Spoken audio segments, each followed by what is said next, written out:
भाई यार मेरे को बहुत दिनों से कंफ्यूजन था कि इरंगल में ज्यादा कैंपिंग होती कि लिविक में, और तुमने तो ऑलरेडी सुन रखा होगा कि लिविक तो ज्यादा लड़कियां खेलती है। तो बात यहाँ पर पैसे इरंगल वर्सेस लिविक की नहीं बल्कि माल वर्सेस विमाल की है कि इन दोनों में से कौन ज्यादा कैंपिंग करता है। तो यहाँ वहाँ पूछने से अच्छा है कि मैंने सोचा कि क्यों ना मैं खुद जाके ग्राउंड लेवल पे चेक करूँ कि कौन ज्यादा कैंपिंग करता है। तो उसी के चक्कर में आज तुम्हारे भाई ने भाई साहब लिविक लगा दिया, और लिविक लगाते हैं भाई साहब तुम देखो मेरे साथ क्या सीन होता है। मेरा लड़ने की है ऐसी जिंदगी।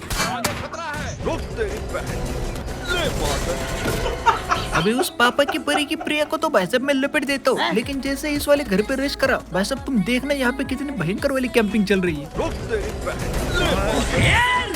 अभी अगर तुम लोगों ने इसको देख के बोला कि लिविक में ज्यादा कैंपिंग चलती है तो भाई साहब तुम लोग जरा ये इरंगल वाला सीन देखो और उसके बाद मेरे को कमेंट करके बताना कि इरंगल में ज्यादा कैंपिंग चलती है कि लिविक में। रुक तेरी बहन की झूठ के सौदागर बहुत। ये क्या हो गया? कौन मारना चाहता है?